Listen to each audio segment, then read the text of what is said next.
മൺസൂണിന്റെ തുടക്കത്തിൽ കനത്ത മഴയ്ക്ക് ശേഷം റംബുട്ടാനിലെ കായ്പൊഴിച്ചിൽ വ്യാപകമാകുന്നതിൽ കർഷകർ ഏറെ പ്രയാസത്തിലാണ്. ഇപ്രാവശ്യം മികച്ച വിളവുണ്ടല്ലോ എന്ന ആശ്വാസത്തിലിരിക്കുമ്പോഴാണ് കായ്പൊഴിച്ചിൽ വ്യാപകമായത്. മുൻകൂട്ടി അഡ്വാൻസ് മേടിച്ചവർക്ക് ധനനഷ്ടമുണ്ടാകുമോ എന്നതാണ് പേടി. എന്തു കാരണത്താലാണ് കായ്പൊഴിച്ചിൽ ഉണ്ടാകുന്നത് എന്ന കാര്യത്തിൽ പല വിദഗ്ധരും പല അഭിപ്രായമാണ് മുന്നോട്ടുവയ്ക്കുന്നത്. ഇതിനുള്ള നിയന്ത്രണ മാർഗങ്ങൾ എന്തൊക്കെയാണെന്ന് നോക്കാം. പഴച്ചെടികളുടെ നഴ്സറി പരിപാലനത്തിലും വിൽപ്പനയിലും മുന്നിട്ടു നിൽക്കുന്ന ഹോം ഗ്രാണ് നൽകുന്ന ഏതാനും നിർദ്ദേശങ്ങൾ പരിശോധിക്കാം.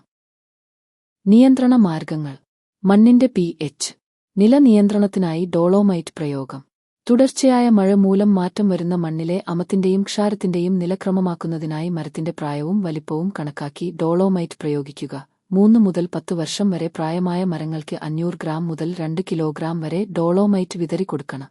ഗ്രാനുലേറ്റഡ് രൂപത്തിലുള്ള ഡോളോമൈറ്റ് ആണെങ്കിൽ 200 ഗ്രാം മുതൽ 1.5 കിലോഗ്രാം വരെ ഉപയോഗിക്കാവുന്നതാണ്. സന്തുലിത പോഷക നിയന്ത്രണം. കായ്കളുടെ ശരിയായ വളർച്ചയ്ക്ക് അവശ്യമൂലകങ്ങളുടെ നിയന്ത്രണം അനിവാര്യമാണ്.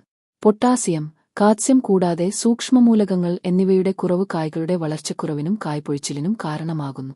സൾഫേറ്റ് ഓഫ് പൊട്ടാഷും സൂക്ഷ്മമൂലകങ്ങളും തടത്തിൽ പ്രയോഗിക്കുകയോ ഇലകളിൽ തളിക്കുകയോ ചെയ്താൽ കായ്പൊഴിച്ചിൽ കുറയ്ക്കുകയും നല്ല ഘടനയോടുകൂടിയ ഫലങ്ങൾ നൽകുകയും വിളവ് കൂട്ടുകയും ചെയ്യുന്നു. പ്രതിരോധ കുമിൾനാശിനി സ്പ്രേ.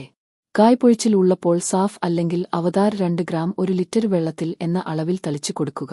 ശക്തമായ പൊഴിച്ചിൽ ഉണ്ടെങ്കിൽ 2 ആഴ്ചയ്ക്ക് ശേഷം വീണ്ടും നൽകുക.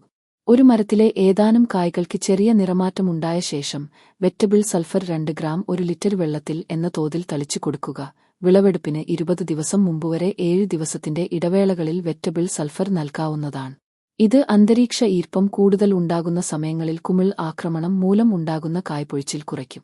അമിതമായ മഴ കാരണം തളിച്ചുകൊടുക്കുന്നത് സാധ്യമല്ലെങ്കിൽ കുമിൾനാശിനികൾ തടത്തിൽ ഒഴിച്ചു കൊടുക്കാവുന്നതാണ്. യഥാസമയം പ്രതിരോധമാർഗങ്ങൾ സ്വീകരിക്കുന്നതിലൂടെ കായ്പൊഴിച്ചിൽ മൂലമുള്ള നഷ്ടം കുറയ്ക്കാനും കായ് വളർച്ച വർദ്ധിപ്പിച്ച് വിളവ് കൂട്ടാനും സഹായിക്കുന്നു. അധികമായി കായ്പിടിക്കുന്ന മരങ്ങളിൽ സ്വാഭാവികമായ കൊഴിച്ചിൽ ഉണ്ടാകാം എന്നും കർഷകർ നിരീക്ഷിക്കുന്നുണ്ട്. ഇതുമായി ബന്ധപ്പെട്ട സംശയങ്ങൾക്ക് ബന്ധപ്പെടുക 8113966600.